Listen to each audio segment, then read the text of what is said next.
This is Dr. Carroll, and this video is about abstract base classes and methods. Object-oriented programming has several features, encapsulated fields and classes, and we use the term encapsulate in computer science to mean putting variables in a class and only letting the class modify them. Another feature of object-oriented programming is to reuse code with inherited classes. The third part is abstract classes. So I hope you see how important and fundamental this is. In Java, abstract is a key word. That's why I colored it for you. So with abstract classes, the way we make a class abstract is we simply put the keyword abstract before class, and then we have an abstract class. For example, if we have a shape object, and we said we want to make it abstract, then we would just have public abstract class shape here. So the first thing you need to know about abstract classes, besides it's a keyword, is that they cannot be instantiated. So if we designate, for example, a bank account class as an abstract class, meaning we can never have an instantiation of it. So we could never have anywhere in the code that something that says new bank account. And so if we had that, we would get an error. Bank account is abstract, cannot be instantiated, is what the compiler would say, and it will not compile.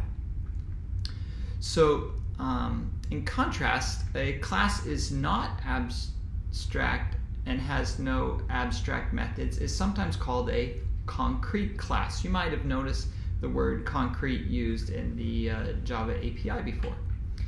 So you may be thinking, well, why would I ever want to write a class that I can't instantiate? The reasons are the same for having a base class.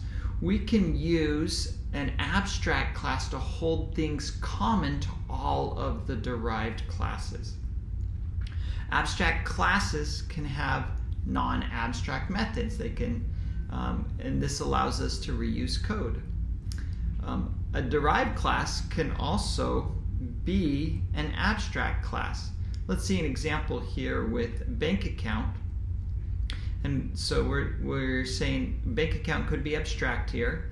And then let's inherit from it an interest-bearing account, which let's make that abstract as well, because it sounds pretty abstract, doesn't it? But let's have a concrete class checking account. Okay, that's allowed to have a concrete class inheriting from an abstract class. But furthermore, let's say we have a money market account, which is a concrete class, which inherits from the interest-bearing account, which is abstract. And we could also have another concrete class called the savings account, and that would all be fine. And just to show, we could put everything in common for an interest-bearing account into this abstract interest-bearing account here, utilizing the principles of inheritance. So now let's talk about abstract methods. We put the keyword abstract before method's return type, and that makes the method abstract. So public abstract double calculate area, and notice we have a semicolon there and not braces for the body of it. And so the reason is an abstract class is just that it's abstract, it has no body. Now, if you make a method abstract, then you have to make the class abstract. Now, the converse is not true. If you have an abstract class, you don't have to have an abstract method. But as soon as you have one or more abstract methods, you have to make the class abstract. Let's talk about how to represent this in UML. And so abstract classes and method are shown in italicized text. So when to have an abstract base class? Well, one, when you can't have an object of that type of base class. For example, a university program we've talked about before with students, faculty, staff.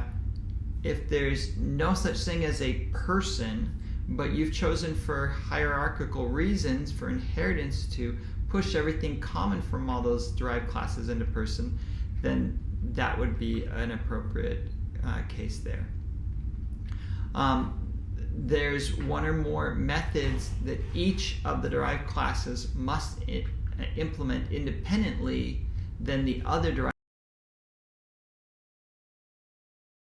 class as well. For example, if we had a shape base class, then every one of the derived shapes could have a get area and or a draw method, which would be different for each one. So let's see an example of mammal, dog, and now abstract example. And what we're going to do is in mammal, it's now abstract because speak is abstract. And this is a reuse of a previous example in another video. So the difference here is I added the keyword abstract, which required me to get rid of the body here because abstract methods can't have a body, and because I made speak abstract, I had to make the class abstract. Now, dog is the same as before. There's no difference here. We're overriding speak, and that's fine.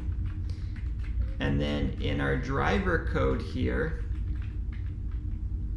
much of it is the same. So let's compile. Okay, here we compile. Oh no, it didn't compile. Error, mammal is abstract, cannot instantiate. Okay, well, we can't instantiate a mammal object because it's abstract. It's not allowed. So let's see if we can compile the rest. We can. So, okay, so this is expected. We create a new dog, which is really, a dog is a mammal, and so we can do that. Notice we can have a mammal object, and we can copy in golden retriever to it, just like we're doing here. We're copying golden retriever again a second time into a mammal object, and we can call methods on that. And so it compiled. Now let's see it run. Woohoo! It ran, sure enough. And the final question is, are all abstract classes base classes? Well, if it does not have a static method or field, then yes. It's because they cannot be instantiated. So aside from static methods or fields, it's pointless to have an abstract base class unless another class inherits it from it. That's it for this video. I hope you enjoyed it.